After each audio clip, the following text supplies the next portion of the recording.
Good morning, Santa Clarita. This is attorney Wade Skalsky, and you are listening to Wade Beyond The Courtroom. I'm so excited to be with you today. Mike, how are you today? I am well. How are you, sir? I'm doing fantastic, actually. I had a very exciting week.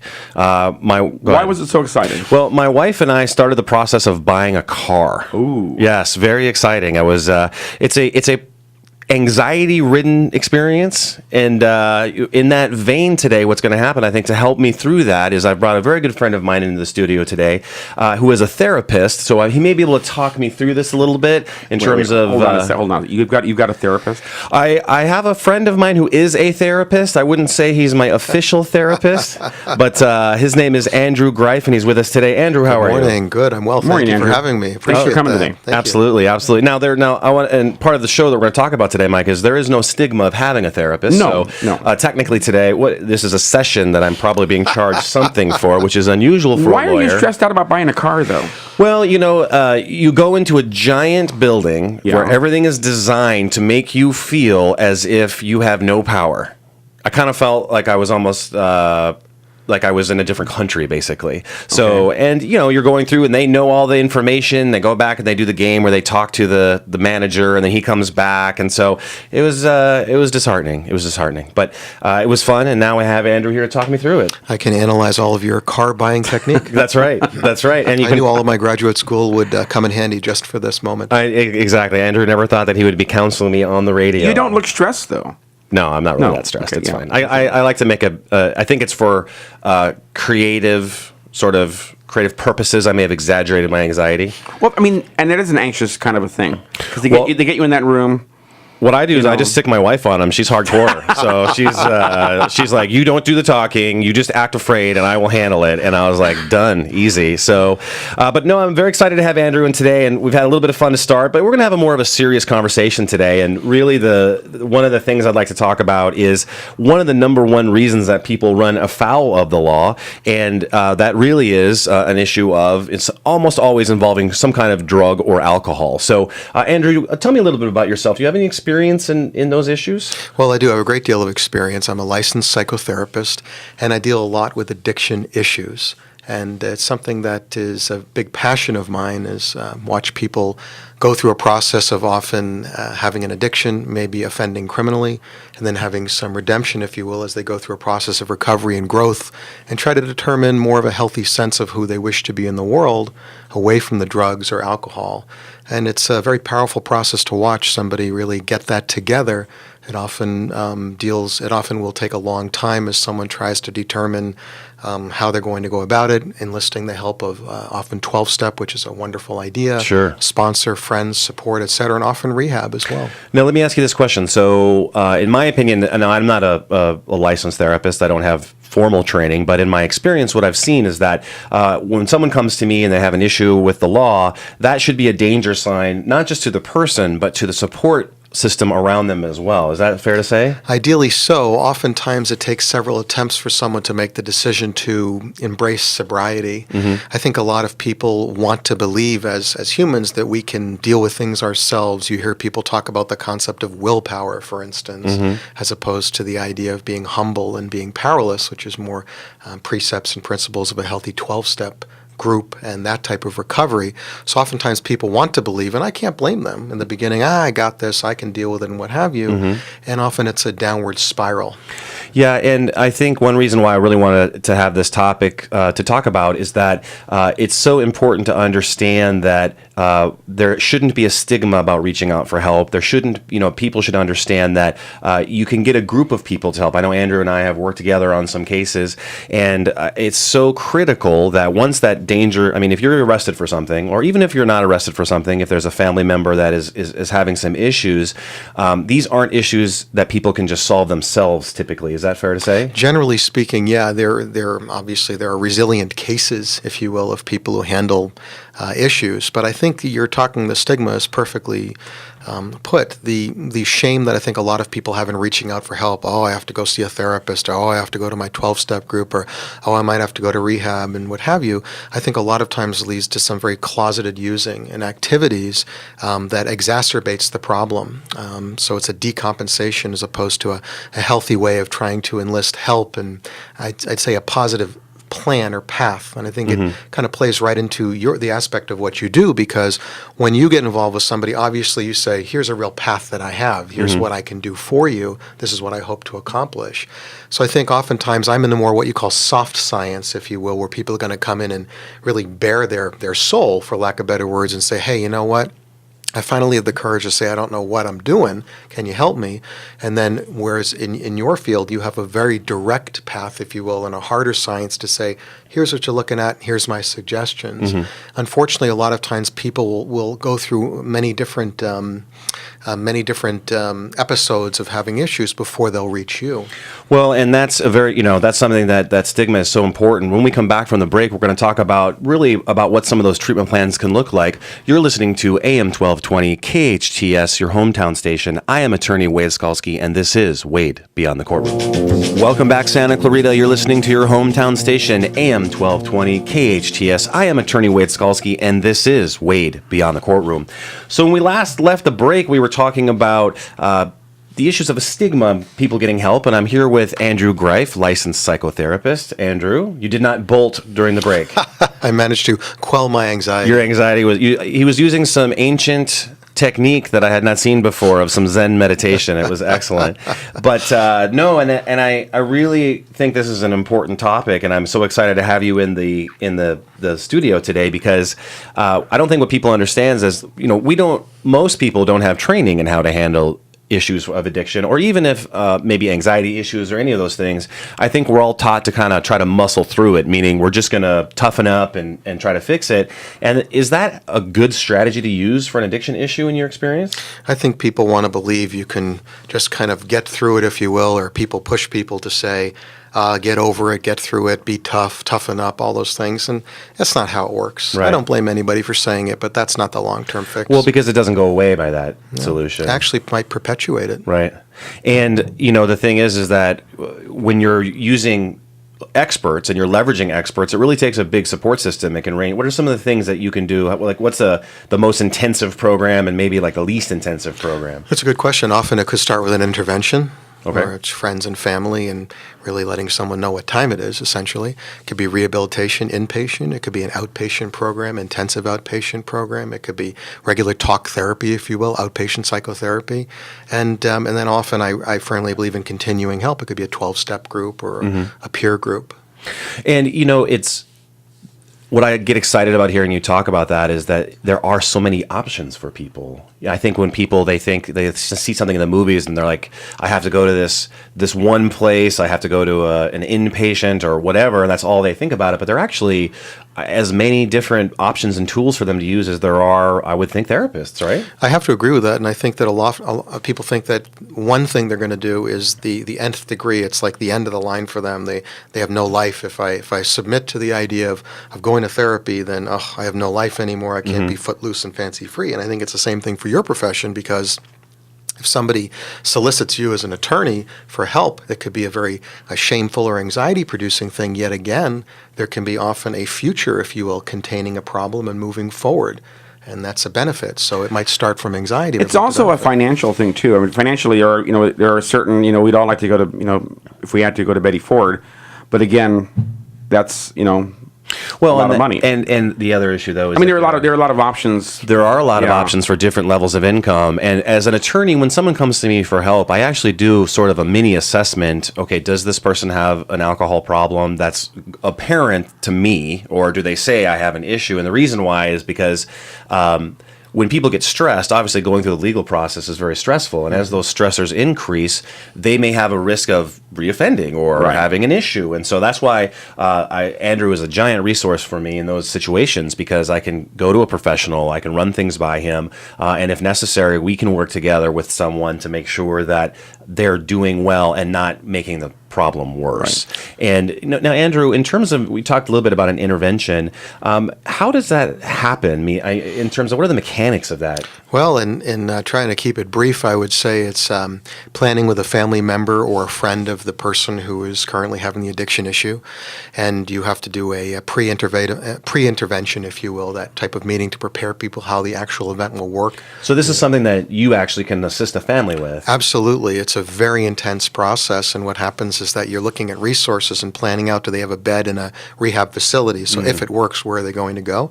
So it's from planning to the actual intervention itself, where people might come into the room and see what's going on and run out the door, and you assign someone who's going to go out and try to calm them down, bring them back. Often it's a very emotional experience, also for me. Extremely emotional when you watch someone finally understand, I've gone as far as I can with the resources I think I'm giving to myself, and I need more help. Yeah, and there's a theme here, and that theme is professional training. I think, I'm an attorney. I deal with problems all day long, and the scene that you were describing to me as an intervention, I don't feel equipped to be able to moderate that or to do that. Whereas I think it is high intensity, and a professional like you, I think, would be maybe the only way to do that properly. I think when it comes to the legal profession, the way I see it is I would use the words the bottom line. And I think a lot of people can kind of flirt with the idea of how they want to get through certain situations, if you will. But oftentimes an intervention can be done as a diversionary tactic, if you will, to get someone to rehab who might be facing some type of criminal action or difficulty, what have you. And that's why there's probably a lot of cross referrals that can happen accordingly in terms of legal and in terms of psychotherapy. And, the intervention is something you approach with hope, but there's no guarantee. Well, and I think an intervention is designed to prevent them coming to see me. If you do a good job, and someone's not going to have an issue where they're afoul of the law. And I think too, an intervention also, it's degrees. It doesn't have to be a full blown intervention. Sometimes it can be like, hey, maybe there's someone that you should talk to. I have a friend. Does that sometimes work as well? Well, it's funny. What people use the word intervention very loosely.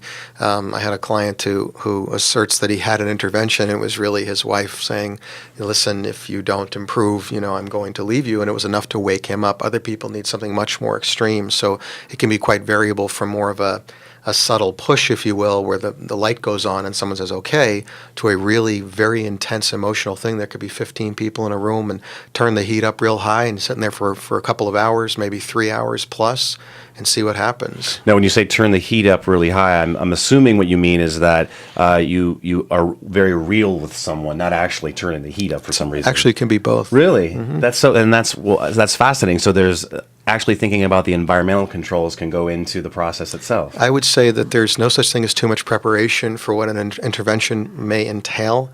And, you also want to make sure someone is mentally stable enough to participate in that, both as a participant, not the addict person, and the addict themselves. Is there potential for violence and, that type of thing? It can be quite complicated.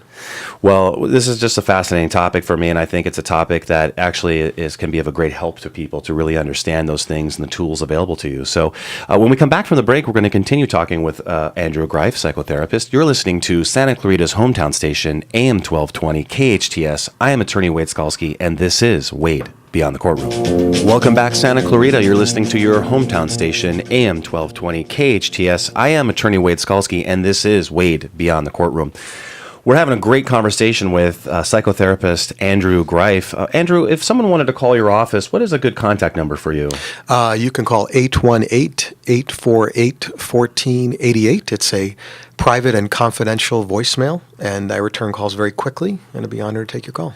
You have a similar job as to me, is that when people call you, sometimes they can be calling you in crisis, and you need to be available to them sometimes all manner of the night. I think we both know nobody calls well before the problem occurs. Right, exactly. So it's one of those things where when clients call me, they're not necessarily happy to talk to me, Yeah, as my mechanic says, no one calls to ask me if I'm having a good day. Right. But I think for you, though, is your level of help is more direct and comforting, I think, where mine is just trying to not scare people, So that's an anxiety issue from sort of my line of work. But now, another way that you and I have worked together, and kind of coming back to the therapy issue, is sometimes a court will order someone to do, let's say, anger management, or to do some sort of alcohol class, and those things are as a result of what they're dealing with. But a lot of those things do stem from drug and alcohol addiction. Well, it's interesting. You're very, very bright to ask the question.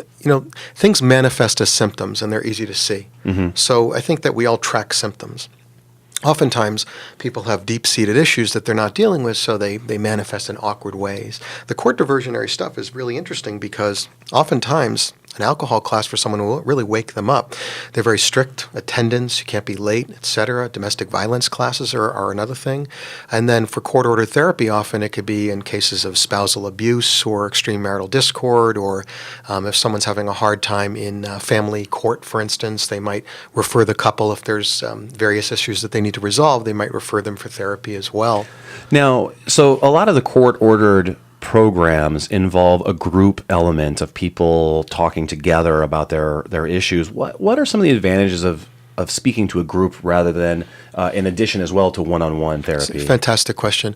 I think the one thing I remember is a book I got in graduate school. It's about 600 pages long, and it talks all about group therapy. And the one word I remember is universality. And that is that when you go into a room of 10, 15, 20 people, there'll be someone else in the room with your problem. And it's almost like that, I can let my hair down and realize I'm not alone with my problems.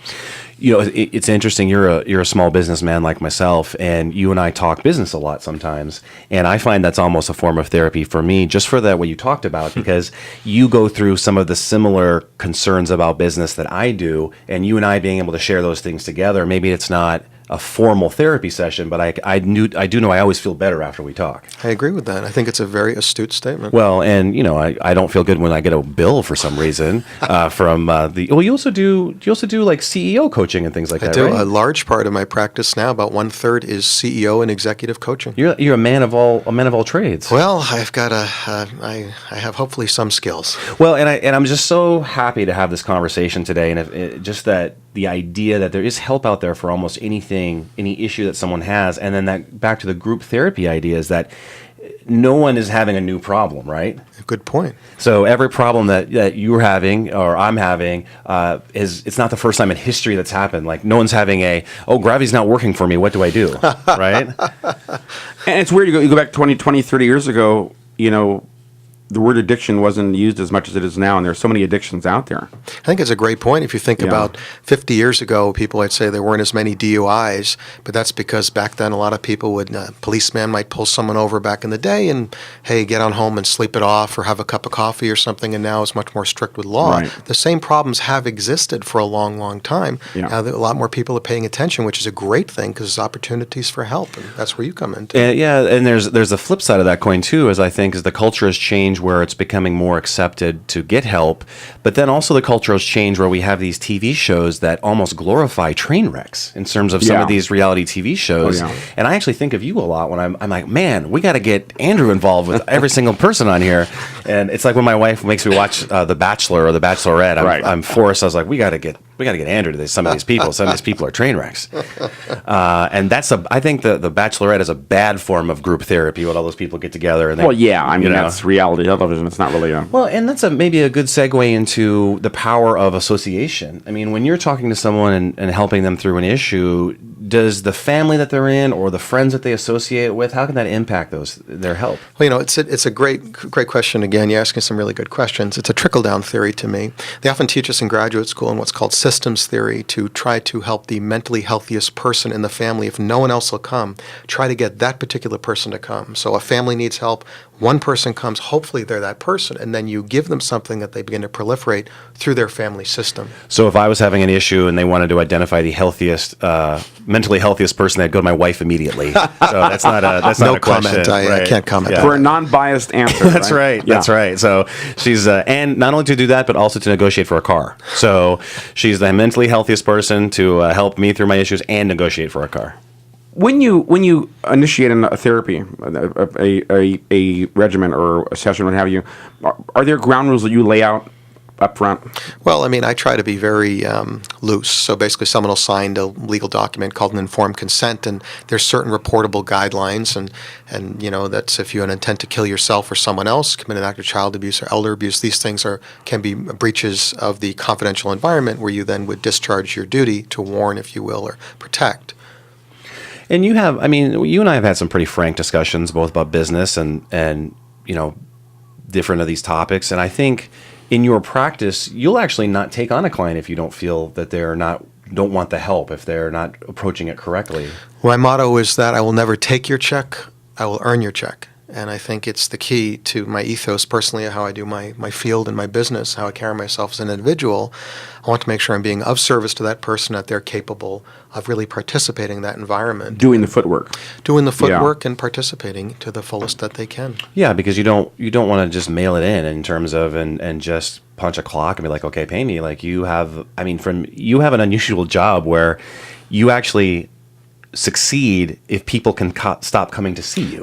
No greater compliment than getting fired, if you will, but in the right way in my field. And I think that's something for you as well that I admire about you is, you've talked about cases that you've turned down, people who aren't capable of participating appropriately, if you will, in the legal atmosphere, and you think that you want to help them, but maybe they have to be turned away. Well, and my goal, and sometimes, the case isn't right for me, but along the same lines as you, is that if someone comes to me with an alcohol problem or drug problem, and I can get them help through using the tools that you provide, and that helps them never run afoul of the law again, that is way more gratifying to me than to have someone call me 4 years later with a problem that if we really took it seriously, we might have been able to avoid with help. Absolutely. I think it's a great point. And remember, in my field, I want to teach people autonomy and independence. There's no greater compliment than them not needing me. Then they'll send you other people that need help along the way. So instead of creating a dependence, you create independence. And and at the end of the day, if you can help someone achieve that, isn't that much more rewarding than simply just having, quote, another client? To be honest with you, it's humbling, and that's the ethos that I use in this field. I want to create that in people. Well, I just really have to thank you for coming in today, Andrew. I thought this was a great beginning discussion. What's your phone number again? It's 818-848-1488, and it's a confidential voicemail. Happy to take your call and honored to be of service. Well, I can't wait to have you back in the. You'll come back in the studio again one day, right? I'd be honored to, absolutely. So, what a great discussion today. You're listening to AM 1220 KHTS, your hometown station. I am attorney Wade Skalsky. Stay safe, Santa Clarita, and we will talk soon.